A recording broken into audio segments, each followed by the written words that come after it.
Vajiraman Ravi has been still there even during my mains preparation during both my attempts 2023-24. I started my preparation in 2018 here as a foundation batch student, and finally I'm again back here 6 years later.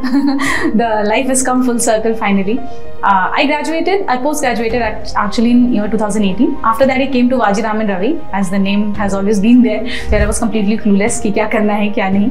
And that year I think ये join किया test series मैंने, and we had those regular feedback sessions. GS, we had GS. I was enrolled for the GS thing. I had that regular feedback session.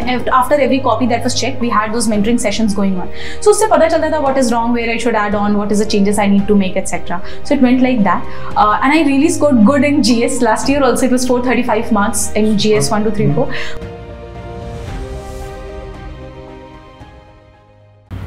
Hello नमस्कार, मेरा नाम अभिषेक सिंह है और मैंने इस ईयर 2024 के सिविल सर्विसेज परीक्षा में 78 रैंक हासिल की है। और इस वीडियो में मैं आज आपसे बात करूंगा करंट अफेयर्स के बारे में कि करंट अफेयर्स कितना वास्ट होता है, इतने ज़्यादा इवेंट्स हो रहे हैं, कैसे उनसे डील करें। क्योंकि आप देखेंगे तो कितने सारे न्यूज़पेपर्स हैं और कितने सारे मैगजीन्स हैं, कितने सारी वेबसाइट्स हैं, तो उन सबको कवर कर पाना इम्पॉसिबल टास्क है। तो हमें क्या स्ट्रेटजी अडॉप्ट करनी चाहिए ताकि हम उसको अच्छे से कवर कर सकें। मैं सबसे पहले बात करूंगा सोर्सेज के बारे में कि किन सोर्सेज को हमें इन जनरल फॉलो करना चाहिए। तो फर्स्ट ये है कि मैंने क्या किया, मैंने डेली का एक न्यूज़पेपर पढ़ा कि मुझे एक न्यूज़पेपर कोई भी आप फॉलो कर सकते हैं। जैसे मैंने इंडियन एक्सप्रेस न्यूज़पेपर को डेली में पढ़ता था, करीब 2 घंटे के आसपास मेरा टाइम जाता था। उसके साथ साथ आप क्या कर सकते हैं, किसी भी एक मंथली कंपाइलेशन को स्टार्ट कर सकते हैं। मंथली कंपाइलेशन इस वे में हेल्पफुल होती है कि जो आप पूरे मंथ न्यूज़पेपर में पढ़ रहे हैं ना, उस चीज़ का आप अच्छे से रिवीजन कर सकते हैं। तो मैंने एक मंथली फॉलो किया, जैसे मैंने PMF IAS फॉलो किया, मुझे काफ़ी अच्छा लगता था। आप दूसरी भी किसी मैगजीन को फॉलो कर सकते हैं, जैसा भी आपका विश हो, जैसा भी आपका कंफर्ट लेवल हो।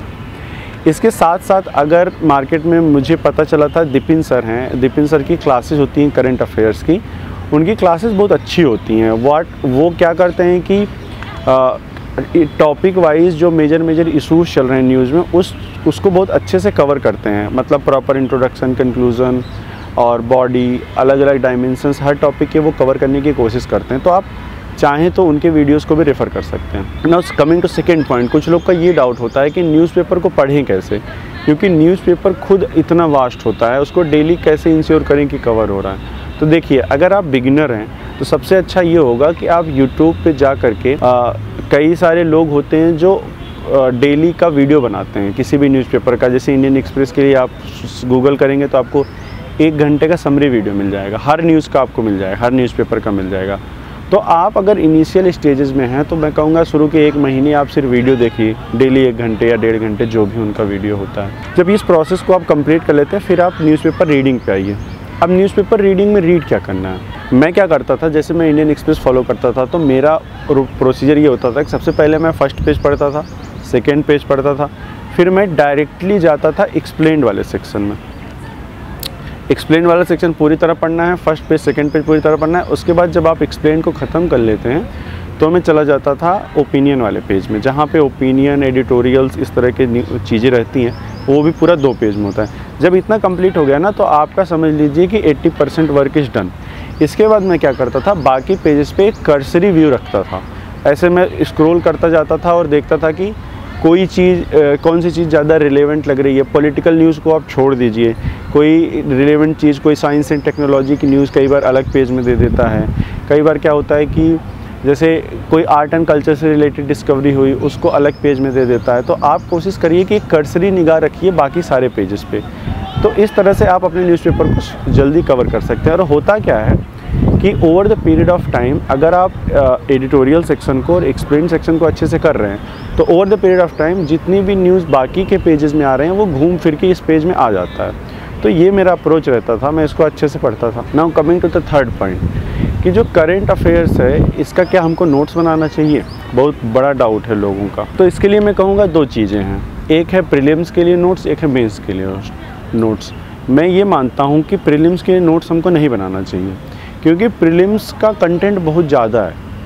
प्रीलिम्स में कोई भी चीज़ पूछी जा सकती है, बहुत छोटी से छोटी हेडलाइन पूछी जा सकती है, कोई छोटी से छोटी डिस्कवरी पूछी जा सकती है, लेकिन मेंस का कंटेंट थोड़ा अलग है। मेंस में न्यूज़ नहीं आता, मेंस में इशूज़ आता है। There is a difference between news and issues. News वो होते हैं जो कोई भी हेडलाइन जो मार्केट में है वो न्यूज़ हो गया, लेकिन इशूज़ वो होते हैं जो पब्लिक डिस्कोर्स में एक डिबेट की तरह हो। जैसे फॉर एग्जांपल अगर मैं कहूँ कि वन नेशन वन इलेक्शन हुआ, या फिर हमारा जो ये मुद्दा चल रहा था पब्लिक एग्जामिनेशन में जो चीटिंग हुई थी उसका एक अमेंडमेंट आया था, एक्ट बनाया गया था। अब ये सब ऐसे मुद्दे हैं ना जो कि पब्लिक डिस्कोर्स में एक डिबेट की तरह हो जाते हैं, और आप देखेंगे एडिटोरियल्स में बार बार रिपीट हो रहे हैं। ये बड़े मुद्दे हैं, मतलब जो बड़े मुद्दे हैं वो इशूज़ कहे जाते हैं। न्यूज़ कुछ भी हो सकता है। अब क्या है कि आपको मेंस के लिए नोट्स बनाना है, लेकिन प्रीलिम्स के लिए नहीं बनाना है। अब लोग कहते हैं कि मेंस के लिए कैसे नोट्स बनाएं, क्या हमको डेली न्यूज़पेपर से नोट्स बनाने की ज़रूरत है, या फिर हम मंथली जो हम फॉलो कर रहे हैं उससे नोट्स बनाएं। तो मेरा सजेशन ये रहता है, देखिए आप जल्दबाजी मत करिए, कभी भी न्यूज़पेपर से नोट्स मत बनाइए, क्योंकि न्यूज़पेपर में कंटेंट बहुत डायनेमिक है और रोज़ बदल रहा है और उसमें बहुत वास्ट है। अगर आप न्यूज़पेपर से नोट्स बनाएंगे तो जो आप अभी 2 घंटे न्यूज़पेपर पढ़ने में ले रहे हैं तो ओवरऑल आपको 4 से 5 घंटे चला जाएगा। मैं हमेशा सजेस्ट करता हूं कि जो आप एक मंथली कंपाइलेशन फॉलो कर रहे हैं उसमें क्या होता है ना कि आपको over the period of time ये समझ में आने लगेगा कि मेंस के लिए क्या रिलेवेंट है, क्या प्रीलिम्स के रिलेवेंट है। मतलब जो पब्लिक में डिस्कोर्स है, बड़े बड़े मुद्दे हैं देश में, वो आप देखेंगे मेंस के मंथली कंपाइलेशन में रहता है। आप उसको कम से कम 2-3 बार पढ़िए। जब आप मैगजीन को 2-3 बार पढ़ लेंगे तो आपकी एक समझ विकसित हो जाएगी। फिर मेंस का नोट्स बनाने का मतलब ये होता है कि आप फिर उसमें से सिलेक्ट करके अपने पेज में लिख सकते हैं, ये आप कर सकते हैं। तो वो आप शॉर्ट वे में फिर लिखेंगे। जब एक बार आप पूरी तरह से मुद्दे को समझ गए हैं तो आप शॉर्ट वे में उसको लिखेंगे। तो मेरा पॉइंट ये है कि आप मेंस के लिए नोट्स बनाइए, प्रीलिम्स के लिए नहीं। इनफैक्ट इंटरव्यू के लिए भी जब आप नोट्स बनाएंगे ना तो यही मेंस वाली अप्रोच रखनी पड़ेगी। और मैं अगर ये कहूँ कि किसी भी एग्जामिनेशन, जब भी हमारा मेंस का एग्जामिनेशन होता है तो उसके पहले अगर मैं 2 साल की बात करूँ तो कुल मिला के मैं ये कहूँगा कि 150 से 200 मुद्दे ही होते हैं। 150 से 200 इशूज़ होंगे जिसका आप इजीली नोट्स बना सकते हैं। कोई पतली सी डायरी में नोट्स बना लीजिए, इससे ज़्यादा इशूज़ नहीं होते। न्यूज़ तो बहुत ज़्यादा होते हैं, जैसे जो प्रीलिम्स में डिमांड है, आप उसका नोट्स बनाएंगे तो आप कितनी कॉपियाँ भर डालेंगे वो कभी कंप्लीट नहीं होगा। लेकिन मेंस ज़्यादा प्रेडिक्टेबल है, इसकी वजह से आप जान सकते हैं कि मेंस में किस टाइप के नोट्स की रिक्वायरमेंट है। अच्छा, तीसरा अब क्वेश्चन ये आता है एस्पिरेंट के दिमाग में कि चलिए आप तो कह रहे हैं कि मेंस के लिए नोट्स बनाओ, प्रीलिम्स के लिए नोट्स मत बनाओ, लेकिन ये कैसा पता चलेगा कि मेंस के लिए क्या बनाना है और क्या नहीं बनाना है। तो देखिए, इसके लिए बहुत इंपॉर्टेंट है कि आप प्रीवियस ईयर क्वेश्चन को अच्छे से एनालाइज कर लीजिए। प्रीवियस ईयर क्वेश्चंस हमारा फाउंडेशन है। जैसे घर का फाउंडेशन होता है वैसे यूपीएससी का फाउंडेशन प्रीवियस ईयर क्वेश्चंस है। आप स्पेशली GS2 और GS3 में अगर देखेंगे तो पूरा करंट अफेयर्स ही होता है, कहीं ना कहीं स्टैटिक वाला भी किसी करंट इवेंट से रिलेट होता है। तो आप GS2 और GS3 के पेपर में आप ये एनालाइज करिए पिछले 5 साल में कि किस टाइप के क्वेश्चन पूछे गए हैं, किस टाइप का करंट अफेयर्स पूछा गया है। आप जब इस चीज़ को देखेंगे तो आपको समझ में आएगा कि यूपीएससी क्या टेस्ट कर रहा है। जैसे साइंस टेक में वो टेस्ट करता है कि आपको कोर टेक्नोलॉजी के बारे में पता है कि नहीं। वो ये टेस्ट करता है कि जो एकदम अलग सा डेवलपमेंट हुआ है क्या आप उसके बारे में अवेयर हो कि नहीं। ऐसे ही पॉलिटी में वो आपसे एक्सपेक्ट करता है कि कोई कॉन्स्टिट्यूशनल डेवलपमेंट हो रहा है, कोई कॉन्स्टिट्यूशनल अमेंडमेंट हो रहा है। जैसे फॉर एग्जांपल जीएसटी पे 3-4 बार लगातार क्वेश्चन आ चुका है। उस वक्त जीएसटी बहुत न्यूज़ में था, उसमें डायनेमिक है, उसमें लगातार चेंजेस किए जा रहे हैं। तो अब ये इंपॉर्टेंट मुद्दा बन गया।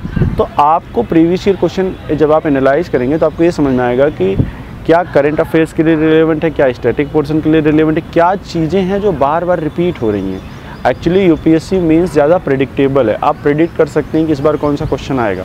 मैंने कई सारे क्वेश्चन ऐसे प्रेडिक्ट किए थे और फॉर्चुनेटली वो क्वेश्चन आ गए थे। तो मेरा आपसे ये सजेशन है कि आप प्रीवियस ईयर क्वेश्चन जब आप समझ जाएंगे तो आप आराम से नोट्स भी बना लेंगे मेंस का। अब अगला सवाल एस्पिरेंट्स का ये आता है कि इसको रिवाइज कैसे करने, मतलब नोट्स तो हम बना लेंगे, कैसे रिवाइज करें।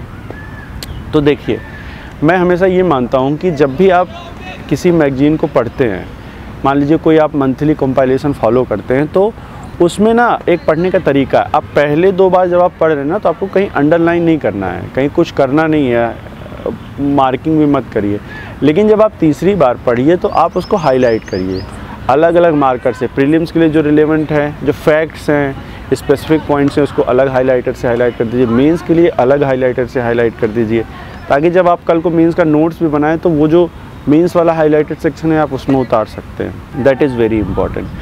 और उसके बाद जब आपको रिवाइज़ करना हो, तो जब आप मैगज़ीन पे आए, हो सकता है आपको प्रीलिम्स के लिए जब रिवाइज़ करना हो तो वही हाईलाइटेड वाला आपको रिवाइज़ करना होगा। ऐसे मेंस के लिए भी आप हाईलाइटेड वाला रिवाइज़ कर सकते हैं। तो ये हो गया। अब कुछ बच्चों का सवाल, एक अगला सवाल ये होता है कि हमको ऑनलाइन नोट्स बनाना चाहिए कि ऑफ़लाइन नोट्स बनाना चाहिए, स्पेशली करंट अफेयर्स में। तो देखो, मेरा ये मानना है कि करंट अफेयर्स बहुत डायनेमिक है। करंट अफेयर्स रोज़ बदल रहा है, कोई नया डेवलपमेंट हुआ, आप फिक्स तो है नहीं कि आपने एक जगह लिख लिया वो चेंज नहीं होगा। तो इसलिए मैं प्रेफर करता हूँ कि आप ऑनलाइन नोट्स बनाओ। करंट अफेयर्स में जो मेजर डेवलपमेंट्स हो रहे हैं, इनफैक्ट आजकल तो हर चीज़ PDF फॉर्मेट में आप कॉपी पेस्ट भी कर सकते हो। जैसे मैं मंथली कंपाइलेशन पढ़ने की बात कर रहा हूँ, तो आप मंथली कंपाइलेशन अपने लैपटॉप में आप उसको तरह तरह से हाईलाइट कर, जब आपको नोट्स बनाना हो तो वही आप डायरेक्टली कॉपी पेस्ट कर सकते हो।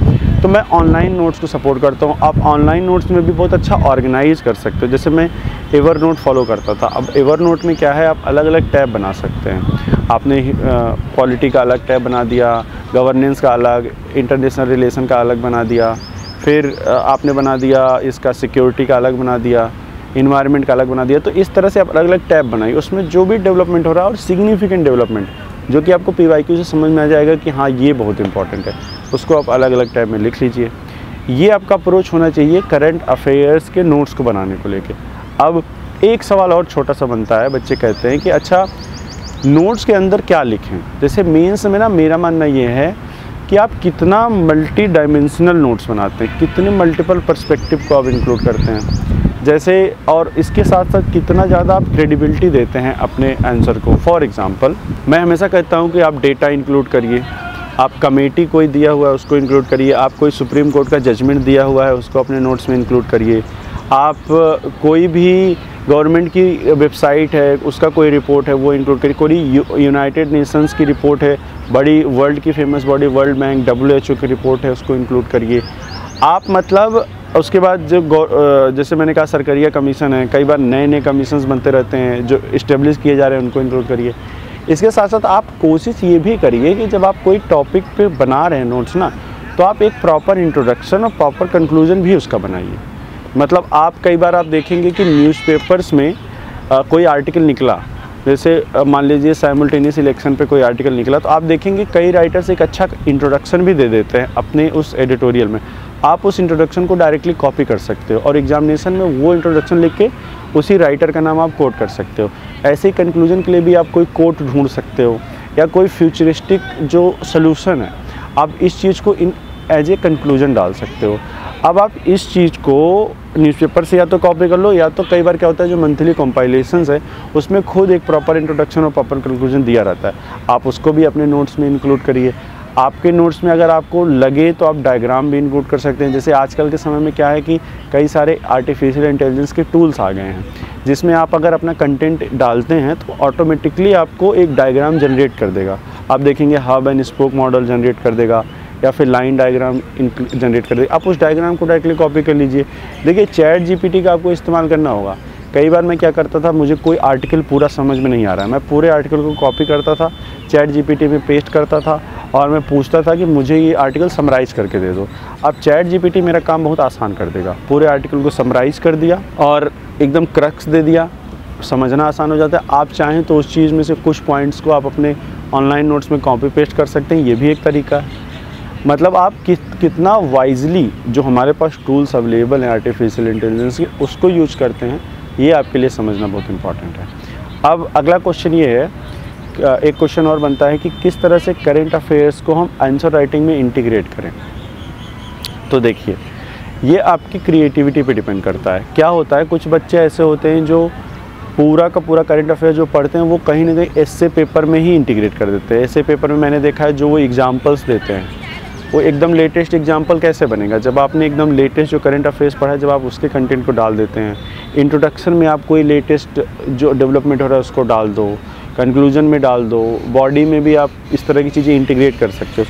मतलब वो पुरानी घिसे पिटी एग्जाम्पल्स की जगह अगर आप एकदम लेटेस्ट एग्जाम्पल देते हो तो आपका ऐसे एकदम स्टैंड आउट करता है और आपको बहुत अच्छे नंबर मिल सकते हैं। ये GSA की बात होगी। कमिंग टू GS1 पूरा स्टैटिक है। इसमें क्या है, थोड़ा सा कम स्कोप है करंट अफेयर्स को इंटीग्रेट करने का, लेकिन एक चीज़ आप ये ध्यान दीजिए कि जो सोसाइटी का पेपर है, सोसाइटी में रोज़ डेवलपमेंट हो रहा है। अब सोसाइटी के पेपर में आप करंट अफेयर्स को इंटीग्रेट कर सकते हो। जो कास्ट का टॉपिक है, वीमेन का टॉपिक है, फैमिली का टॉपिक है, इसमें आपको अगर कहीं कोई न्यूज़ मिलती है तो आप उसको नोट डाउन कर लीजिए, उसको आप अपने ऑनलाइन नोट्स में रखिए, आप उसको डायरेक्टली इंटीग्रेट कर सकते हो। नाउ कमिंग टू GS2 और GS3 तो पूरा ही करंट अफेयर्स है। मैंने देखा है एक पैटर्न UPSC फॉलो करता है, इवन स्टैटिक क्वेश्चन में कहीं ना कहीं करंट अफेयर्स से लिंक रहता है। अच्छा, GS2 की अगर मैं स्पेसिफिकली बात करूं तो जैसे उसमें इंटरनेशनल रिलेशंस है। अब आप IR के क्वेश्चन उठा के देखिए, वो सिर्फ और सिर्फ एकदम जो मेंस एग्जामिनेशन के पहले 3-4 महीने की बात होती है, उसके बीच में इंटरनेशनल रिलेशंस में क्या हुआ है उस पर क्वेश्चन बनाते हैं, उसी में क्वेश्चन बना रहे हैं। आप नोटिस करना पिछले 3-4 साल का, आप उन इशूज़ को कितना अच्छे से समझे हैं। आप उन इशूज़ के दौरान, जैसे हमारे एक्सटर्नल अफेयर्स मिनिस्टर्स हैं, कई बार कई सारी बातें बोलते रहते हैं, आप उनकी बात को डायरेक्टली कोट कर सकते हो कि ऐसा ऐसा बोला गया, इंट्रोडक्शन में, कंक्लूजन में कोट कर सकते हो। तो आप करंट अफेयर्स इंटरनेशनल रिलेशंस के लिए तो पूरा ही है, आपको उसको अच्छे से तैयार करना होगा। अब बात करूँ मैं गवर्नेंस वाले चैप्टर की, तो गवर्नेंस में जितने भी आप देखिए कि करंट में जितने न्यू इनिशिएटिव्स लिए गए हैं, अगर किसी ज़िले के डिस्ट्रिक्ट मजिस्ट्रेट ने कोई अच्छा स्टेप लिया है जिससे कोई प्रॉब्लम सॉल्व हुई है, तो आप उसको हमेशा अपने नोट्स में डाल सकते हैं और आप गवर्नेंस में उसको इंक्लूड कर सकते हैं कि इस तरह का स्टेप लिया जा सकता है। अब जैसे इंदौर है, क्लीनेस्ट सिटी का उसको बार बार अवार्ड मिला हुआ है, तो आप इंदौर की केस स्टडी, वहाँ पे क्या किया जा रहा है अलग, आप इसको गवर्नेंस में डाल सकते हो। देखिए, ये आपकी क्रिएटिविटी है कि आप कैसे बाकी इवेंट्स को जो दुनिया में घट रही हैं आप उसको कैसे इंक्लूड करो। पेपर 2 पेपर 3 बहुत डायनेमिक होता है, तो आपको इस पर ध्यान देना पड़ेगा।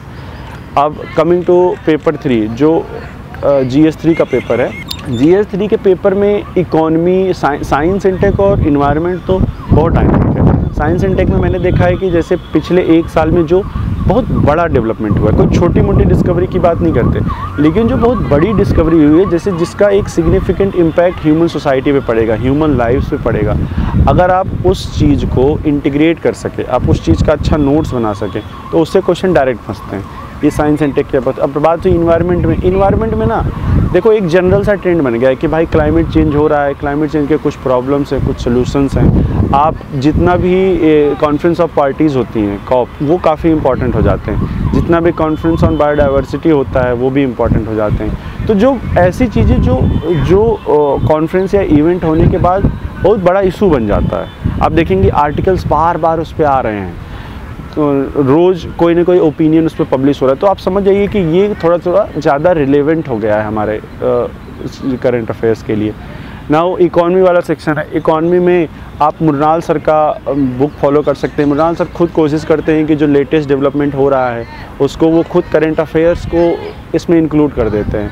तो आप उस चीज़ उनकी बुक से भी डायरेक्ट रेफर कर सकते हो, या फिर आप कोई मंथली फॉलो कर रहे हो तो आप उससे करो, जो भी आपको कंफर्टेबल लगे। ये हो गया हमारा पेपर 3 में। पेपर 3 में देखो डिजास्टर मैनेजमेंट में क्या होता है, कई बार क्या होता है कि डिजास्टर मैनेजमेंट में जो रिसेंट में कोई अगर डिजास्टर हुआ है, कहीं अर्थक्वेक आया है, कहीं वॉल्केनो आया है, तो डायरेक्टली यूपीएससी पूछ लेता है कि एक बार तो क्वेश्चन ये आ गया था कि पिछले 1 साल या 2 साल का कहाँ वॉल्केनो आया ये बताओ। अब इस तरह के क्वेश्चंस हैं। लैंडस्लाइड की प्रॉब्लम कितनी इंडिया में, जब भी रेनी सीजन आता है तो लैंडस्लाइड की प्रॉब्लम आ जाती है। तो आप उसके कॉजेज़ को अच्छे से पढ़ लीजिए, उसका सोल्यूशन अच्छे से पढ़ लीजिए। केरल का केस स्टडी डालिए, हिमालयन स्टेट का केस स्टडी डालिए। मतलब आपको बहुत विजिलेंट रहना पड़ेगा। ऐसी घटनाओं को आप सिलेक्टिवली अपने नोट्स में बना सकते हैं। ये उसके बाद सिक्योरिटी वाला एक वो है सेक्शन है। इंटरनल सिक्योरिटी में क्या है, आप देखिए अभी नक्सलिज्म पे गवर्नमेंट कितना वर्क कर रही है। आप देखेंगे कितनी जगह कितने सारे नक्सलाइट्स का अंत किया गया। आप उस चीज़ को ध्यान दीजिए। देखिए कि हमारे जो ऑनरेबल होम मिनिस्टर हैं वो किस तरह का स्टेटमेंट दे रहे हैं। आप उनके स्टेटमेंट्स को as a introduction, as a conclusion use कर सकते हैं डायरेक्टली। तो ये सब बेनिफिट्स हैं। एक्चुअली करंट अफेयर्स की अच्छी बात ये है ना कि आप उसको चाहे जिस तरह से तोड़ मरोड़ के यूज कर सकते हैं। वो आपकी क्रिएटिविटी पे डिपेंड करता है कि आपको कितने मार्क्स आएंगे। ये GS3 हो गया। अब मैं बात करूँ GS4 का। तो GS4 में क्या है, अब है तो स्टैटिक, लगता है स्टैटिक है, लेकिन अगर आप एग्जाम्पल्स, एकदम लेटेस्ट एग्जाम्पल्स डाल सकें अगर अपने GS4 के पेपर में, तो आपके आंसर को बहुत अच्छा कर देगा। आप थियरी वाले क्वेश्चन और केस स्टडीज़ का 2 पार्ट है। थियरी वाले क्वेश्चंस में क्या है कि आप जो भी जैसे इंटीग्रिटी है, ऑनेस्टी है, तो देखिए कि क्या कोई अभी रिसेंट में ऐसा इवेंट हुआ है जहाँ पे एक high level of integrity show की गई है। आप उस चीज़ का एग्जांपल अपने नोट्स में रख लीजिए, उसको आप डायरेक्टली कोट करिए। कोशिश कीजिए कि जो चीज़ बहुत ज़्यादा फेमस है, ताकि एग्जामिनर भी उसको लेके अवेयर रहे। तब जब आप कोट करेंगे तो आपको नंबर अच्छे मिलेंगे। फिर केस स्टडी में मैंने कई बार देखा है, कई सारे टॉपर्स क्या करते हैं केस स्टडी में, कोई लेटेस्ट रिपोर्ट पब्लिश हुई है, जैसे करप्शन पे क्वेश्चन है, तो ट्रांसपेरेंसी इंटरनेशनल की रिपोर्ट है, उसमें इंडिया की कोई रैंकिंग है, तो कई सारे टॉपर्स क्या करते हैं कि इंट्रोडक्शन में ही उसको लिख देते हैं, या फिर आप कंक्लूजन में भी लिख सकते हो, एज़ पर द सुटेबिलिटी, और जिस तरह का क्वेश्चन पेपर है उस पर डिपेंड करेगा, तो जिस तरह का क्वेश्चन है उस पर डिपेंड करेगा, तो आप इस चीज़ को कर सकते हैं। तो GS4 में भी आप क्रिएटिवली उस चीज़ को यूज़ कर सकते हैं। बेसिकली एग्जाम्पल्स में ज़्यादा यूज होता है। तो this is approach for GS4। ये था पूरा करंट अफेयर्स को लेके मेरा आपको एडवाइस। आप इसको कंसिस्टेंट रहिए, आप अच्छे से रिवीजन करिए और खूब प्रैक्टिस करिए। प्रैक्टिस करने से आपकी एबिलिटी डेवलप होगी कि कैसे आप करंट अफेयर्स को इफ़ेक्टिवली यूज कर सकते हैं। तो और मैं और भी डिटेल शेयर करता रहता हूँ। जो भी आपके डाउट्स हैं, मेरा टेलीग्राम चैनल है जिसका जो लिंक है हम डिस्क्रिप्शन में डाल देंगे। आप डिस्क्रिप्शन में जाके मुझे फॉलो कर सकते हैं। मैं टेलीग्राम पर रेगुलर और भी चीज़ों के बारे में और करंट अफेयर्स के बारे में स्पेसिफिकली बताता रहता हूँ, तो वहाँ से आपकी अंडरस्टैंडिंग और बढ़ेगी। आप मुझे पर्सनली भी उस टेलीग्राम चैनल पे मैं एक लिंक दूंगा, आप वहाँ मुझे कांटेक्ट कर सकते हैं।